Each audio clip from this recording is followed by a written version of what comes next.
Burrow, where we uncover the roots of today's music. I'm your host, Sadie, your enthusiastic, history-obsessed bunny.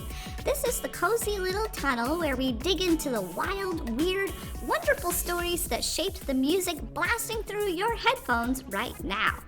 We'll run zoomies and tumble through time to uncover how the past became the roots of the sounds we love today. All right, paws ready, ears flopping. Let's dive right down the rabbit hole. Today we're diving into a super fascinating piece of history, the story of the MP3. It's so much more than just a file type. It totally changed how we listen to music and opened the door to all the streaming technology we use today. So get this. Back in 1982, this guy named Karl-Heinz Brandenburg, they call him the father of the MP3, but he doesn't really love that title. He was trying to help his PhD thesis advisor figure out a way to transfer data. It seemed practically impossible at the time. But then, in 1988, something amazing happened. The Moving Picture Experts Group formed. That name is a mouthful, I know. It'll later be shortened to MPEG. They were all about creating global standards for audio and video compression. Their research started with early encoding processes, like layering sound like a high-tech carrot cake. You could save some layers or toss some out depending on how important they were. Like if they were quieter sounds buried underneath louder ones, for example. The process they came up with is sometimes called perceptual coding, auditory masking, or psychoacoustics. Fancy words, right?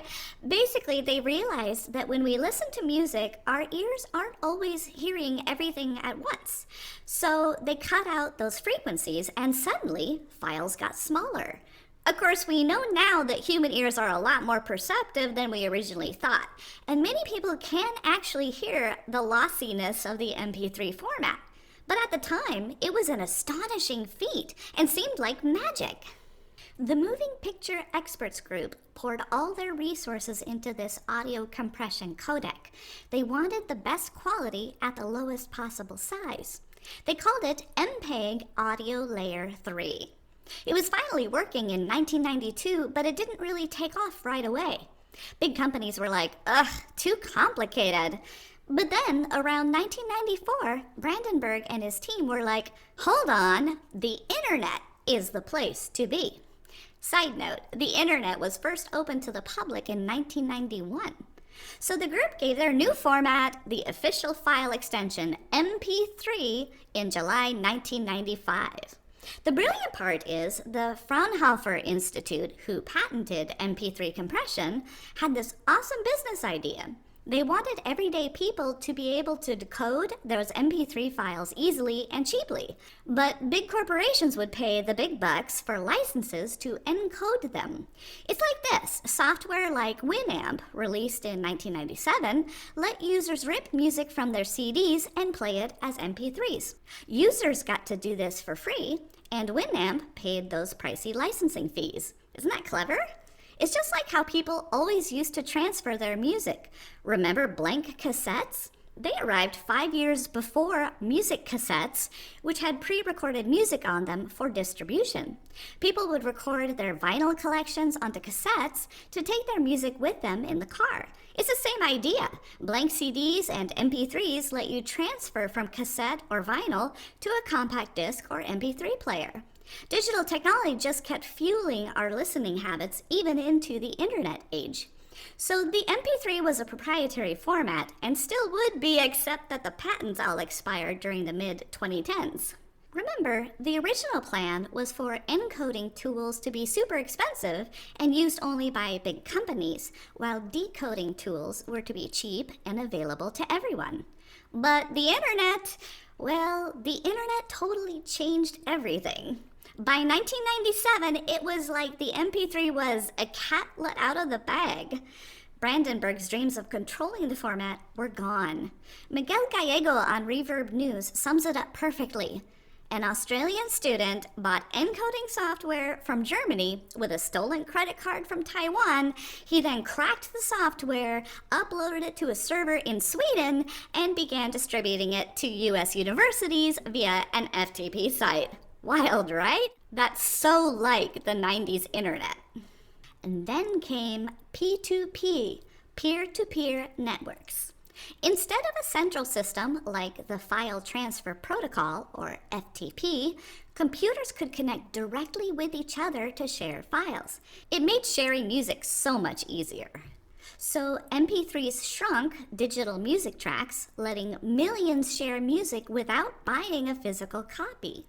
This, combined with the explosion of P2P networks in the late 1990s, led to an underground explosion of new listening habits that would completely transform how we access music today.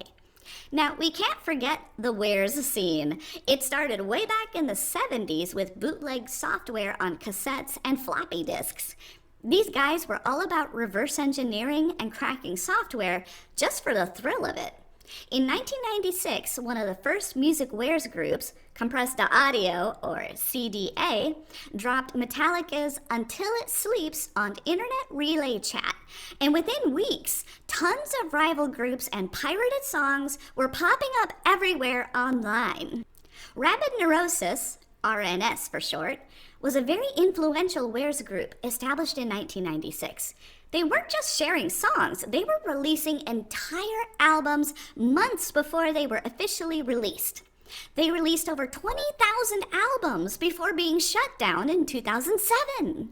So let's talk now about Benny Glover, a very important member of RNS.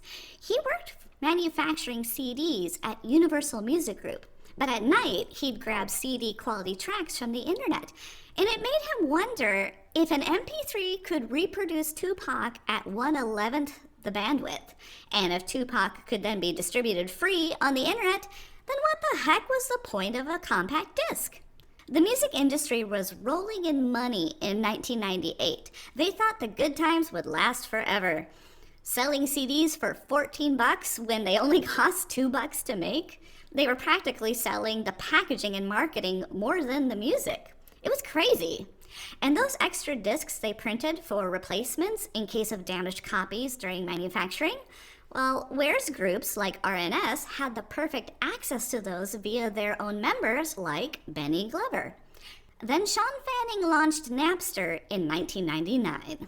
He was inspired by those IRC channels, so he built something even better. A more efficient peer-to-peer system with a searchable library that allowed communities to swap the exact music files they were looking for directly with each other.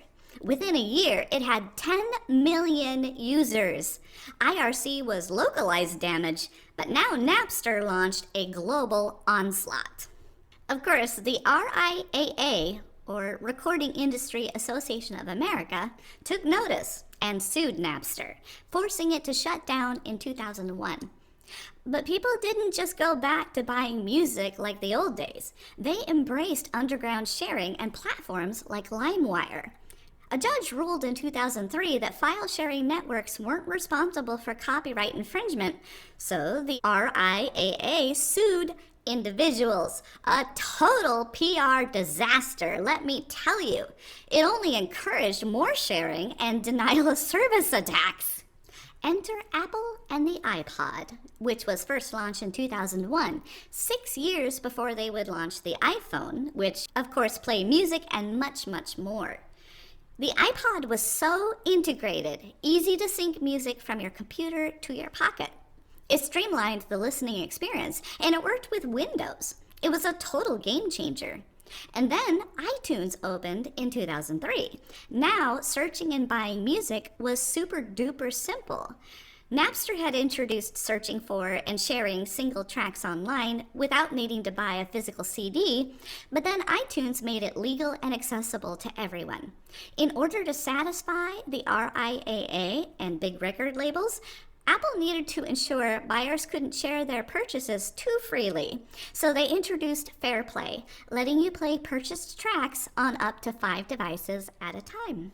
And now, today, streaming music and other forms of entertainment are the mainstream way of life. What an incredible journey, right? We started with a technical problem, how to compress audio data, and ended up witnessing a cultural revolution. And it was a messy process, too. The legal battles, the piracy, the rise and fall of Napster. It was a period of intense disruption. And the music industry was forced to confront a fundamental question. How do you adapt to a world where physical media is unnecessary and sharing is inevitable? So the next time you're listening to your favorite song, whether it's on Spotify, Apple Music, or wherever you choose to stream, take a beat to appreciate the humble MP3. It might be a relic of the past in some ways, but its legacy lives on, woven into the fabric of the digital music world we know today. All right, my fluffy friends, stay curious, and I'll see you next time for another deep dive down our rabbit hole.